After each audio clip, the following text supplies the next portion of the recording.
two powerful countries, the United States on one side and Iran on the other, and the passengers and pilots who boarded unaware of what was about to happen. This relatively new Boeing 737 was to fly on perhaps the most dangerous route that could be traveled in those days. Ukraine Airlines Flight 752 is based on official accident reports and eyewitness accounts.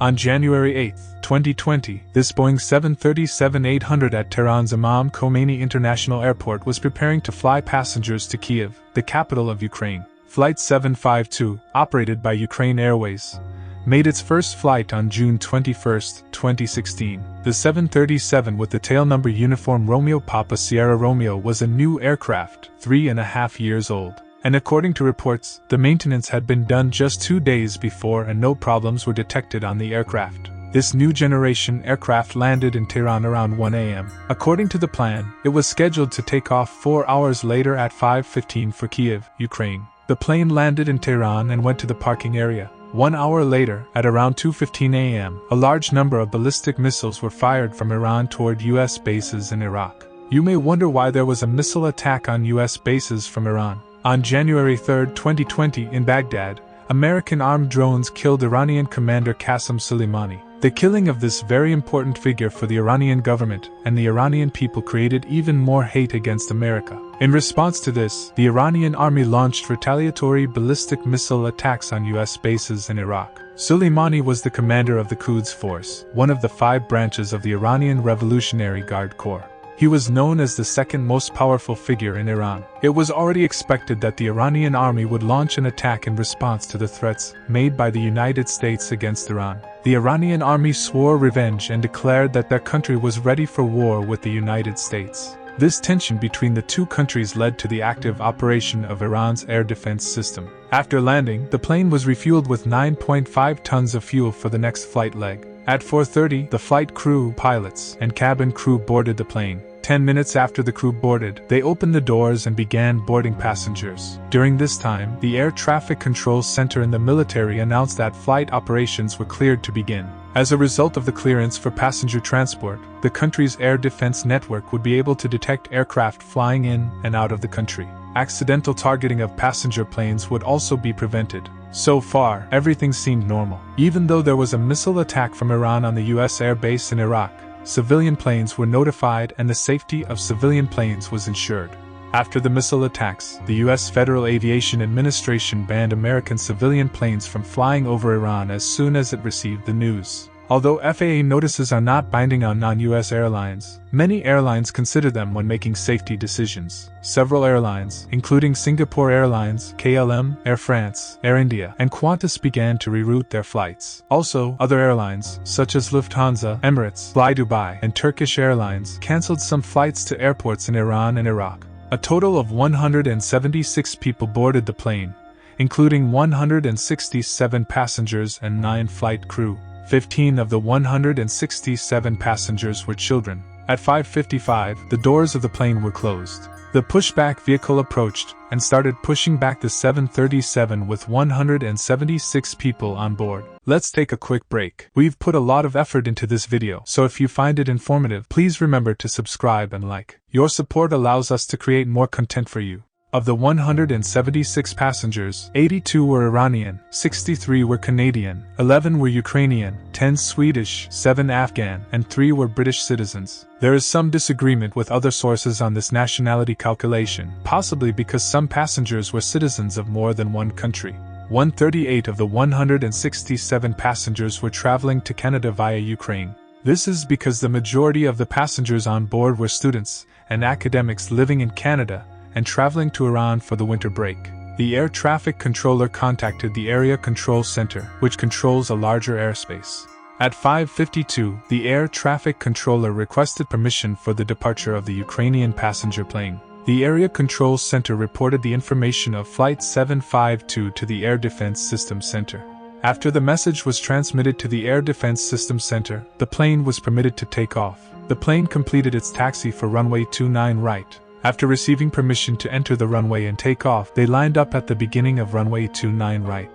Flight 752 was able to be at the runway 1 hour behind schedule. The reason for the delay was that the plane was loaded above the maximum takeoff weight. The captain pilot decided to unload some baggage, resulting in a delay of more than 1 hour. Completely unaware of what was about to happen, the pilots started to increase speed on the runway at 610 by powering the engines of the plane. After the takeoff speed was reached, they lifted off the runway. While the plane was climbing, let's briefly talk about the flight crew. There were 3 highly experienced pilots sitting in the cockpit: Captain Pilot Volodymyr, Instructor Pilot Alexei, and Co-Pilot Serhiy. The captains had more than 10,000 hours of experience. There were also 6 flight attendants in the cabin. No matter how experienced the pilots were, they would soon find themselves in a situation they had not yet experienced and from which it would be impossible to get out. Going back to the flight. After takeoff, they left the tower frequency and contacted the Mehrabad radar frequency.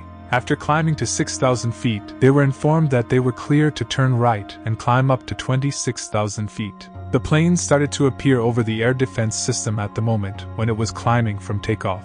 Radar contact was also established with the plane. But due to a technical malfunction in the air defense system, a serious deviation was observed in the position of the plane. The plane was 107 degrees deviated from its current position on the radar of the Iranian soldiers. We can understand the situation more clearly from the map on the screen. The position of the plane and the position seen by the air defense system were completely different.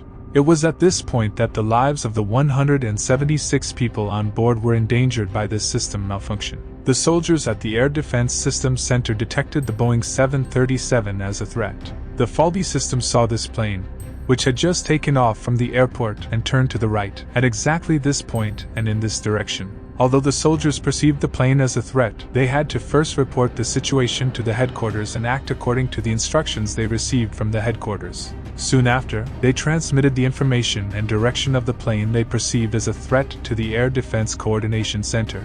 Without adequate communication with the center, the Iranian soldiers in command of the air defense system gave the order to fire. However, the soldiers in control of the firing system had given the order to fire without adequate communication with headquarters. The plane was currently climbing at an altitude of 8,100 feet, 20 kilometers northwest of the airport. They were traveling at 275 knots. The pilots and passengers were completely unaware of what was about to happen. Just 12 seconds after the first missile was launched, the commanders in charge of the air defense system fired the second missile. The first missile found the target a few minutes later and hit the Boeing 737 with 176 people on board. With the impact, the transponder device inside the plane was disabled. Provide information like the aircraft's identity, altitude, and position for air traffic control and other aircraft. The plane started to roll left and right. The pilots and the passengers didn't realize what was happening. The plane was rolling left and right. According to the information obtained from the black boxes, after the first missile attack, no matter how much the pilots swerved left and right, they somehow managed to keep the plane under control for 19 seconds. At least they were still able to fly. Most importantly, none of the flight crew or passengers were found to be injured, and there was no negative indication of their health. When the second missile hit only 23 seconds after the first missile hit, the pilots could no longer keep the plane under control. The plane suddenly caught fire and began to veer to the right. This all-new 737 soon turned into a ball of flames in the air. The last seconds of the plane turning into a ball of flames were captured on camera. Investigators believe that the pilots were killed by shrapnel from the second missile. The lower the plane descended, the more the flames grew. The plane, which was falling at a speed of kilometers from a height of meters, eventually crashed into a children's park 15 kilometers north of the airport.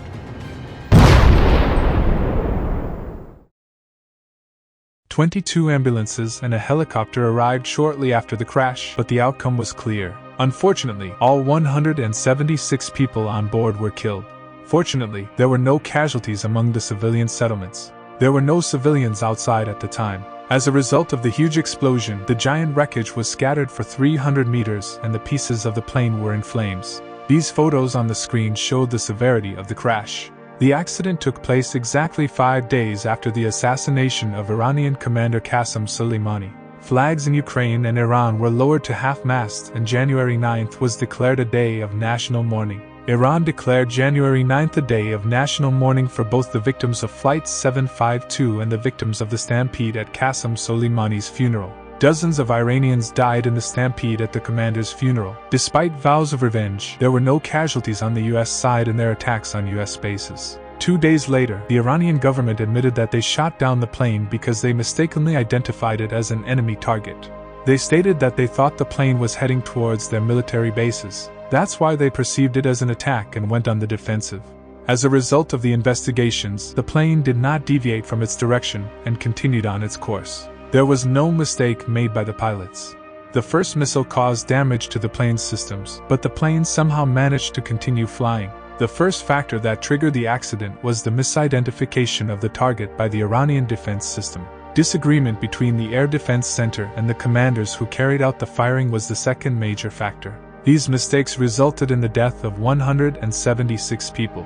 On December 30, 2020, Iran announced that it was allocating $150,000 to each victim's family for their mistake. Iranian General Ali Hajizadeh said that his unit accepted full responsibility for the accident. It is on record that when they learned that the plane had crashed, an officer mistook it for the enemy and fired the missile. After the crash, he is on record as saying that "I wish it were us who had died instead of them." Ukraine International Airlines suspended flights to Tehran indefinitely shortly after the accident, and did not fly to Iran from the day of the crash. In memory of the 176 people who lost their lives in the tragedy,